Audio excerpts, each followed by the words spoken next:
Look, I'm a weirdo. I've played every game in the Monkey Ball series multiple times despite only really loving 2 of them. But does that mean they're all still good and worth playing?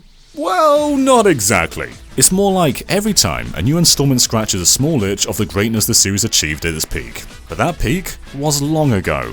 Banana Blitz isn't just in the lesser portion of the series, but it's essentially the game that started the decline, making the decision to bring it back all the more baffling. So why bring it back? Well, there's a few reasons I can think of. 1, it was a Wii launch title and therefore probably stands as the best-selling game in the series. 2, perhaps remastering it brings forth an opportunity to fix it. Or 3, it's the only one with a 7+ rating and it's probably the best one. We don't talk about this one. I went into Banana Blitz HD with an open mind, wanting my problems with the Wii version to be resolved, but it turns out those problems are just far too deep to resolve. Not to get too hyperbolic though, Banana Blitz isn't a bad game, it just doesn't come close to the originals. I think part of this was excused on the Wii because the series went in a different direction and doubled down on motion controls. And to compensate for this, levels were designed with very different approaches. Look at how many guardrails there are. Look at how the edges of these ledges have been propped up. And just look at the difficulty curve. This is World 1, and this is World 3. It takes up until World 4 for the guardrails to stop frequently appearing, but they never really stop appearing, whereas the original games just barely ever featured them. I mean, this is World 3 in Banana Blitz, this is World 3 in Monkey Ball 2. Very different games. I was never fond of this drastically easier take on levels, but it was balanced out by the looser controls offered by motion. And to the game's credit, there were some alternate routes that retested your steadiness with the Wii Remote. But here's the problem though, the remake doesn't feature motion, not even as an option. This makes Banana Blitz so much easier to control, and that may sound like a compliment, but these levels were already designed in a simpler fashion for motion. Taking motion away contradicts how a lot of these levels are put together. There are mild adjustments in the HD version, like certain obstacles moving at different speeds, but no matter how much you change, I think the only way to make Banana Blitz exciting is to make an entirely different game. From World 1 all the way up to World 6, there's an extremely low difficulty curve. If you have experience with Monkey Ball, you probably won't even see the game over screen. Now to be fair, World 7 and World 8 do ramp things up, and there's a post-game World 9 and World 10, both of which do offer challenges somewhat on par with the original games, but it's just a bit too little, too late. And unlike the Wii game, where you unlock World 9 and World 10 for finishing the game without dying, they just unlock for finishing the previous world now. Banana Blitz is the only game in the series to have a jump button. Even the hub-based adventure game, which is probably the only one that would benefit from one, didn't let you jump either. So why is this such a big deal? Well, Monkey Ball's thrills come from momentum. I mean, it's a game all about physics. Lobbing yourself from an edge and just barely scraping into the goal from above is a great feeling. But when you can ignore the build-up and fling yourself at any moment, that feeling of satisfaction quickly dissolves. Jumping can even be used to correct movement, even on narrow paths. There's a reason this mechanic hasn't returned since, and that's basically because it contradicts the essence of Monkey Ball. Another thing that hasn't returned are the boss fights. This is a physics-based game, and trying to double down on the platforming angle didn't pay off. Circling around these small arenas where you wait for the boss to finish their robotic patterns and expose their giant weak points still feels clumsy and out of place with the rest of the game.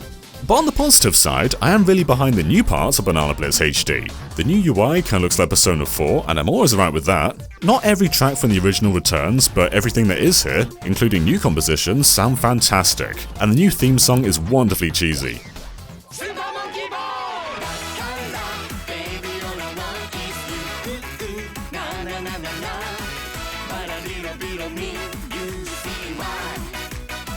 And while I was never a big fan of Banana Blitz, even when it first came out, gosh, this art style hasn't aged a day. They don't seem to have redone everything, but the HD treatment really makes the visuals pop. This Wii game still looks great in 2019.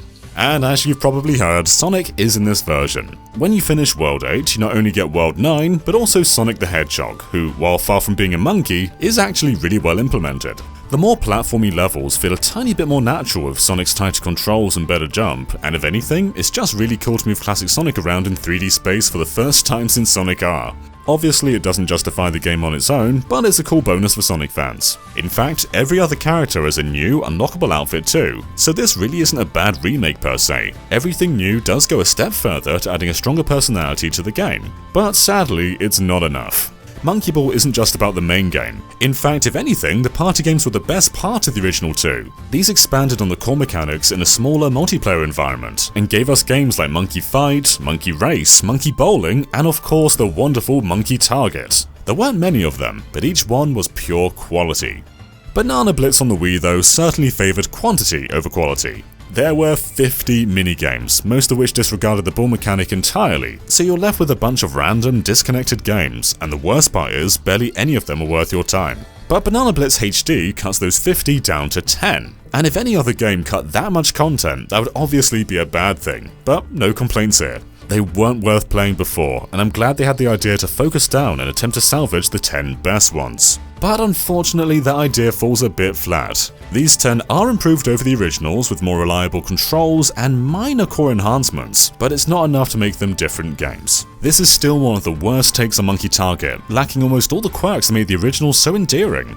Only half the minigames have the monkeys in balls, and the only one that comes close to feeling like an extension of the main game is Dangerous Route. This is basically just a more slippery top-down monkey ball. Otherwise, you have games as basic as Whack-A-Mole. A few of them are decent, but none of them are great. The spaceship shooter, for instance, is fun enough, but with there only being one stage to play through, there's no reason to come back. The Wii version could somewhat get away with this, as the 50 minigames were so disposable there, but that's not the case anymore. Every one of these 10 has to actually offer dramatic replayability, and none of them do.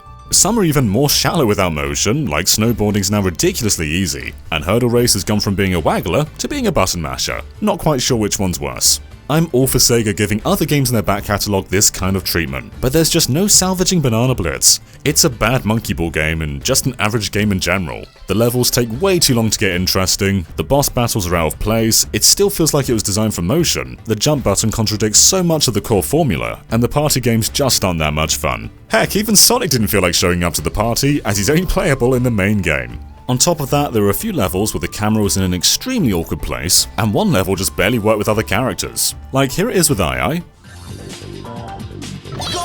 Cool. Here it is with Mimi.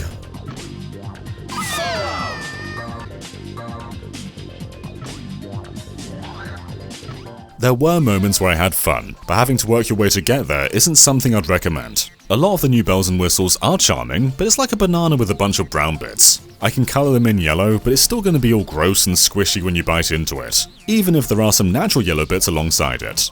I dislike Banana Blitz HD. I'm all for remastering average games in an attempt to make them better, but Banana Blitz was never broken. It's just the entire foundation wasn't particularly good in the first place, and that is something you can't polish up. Thank you for watching, and for a lot more on Monkey Ball, be sure to stay tuned to Game Explain.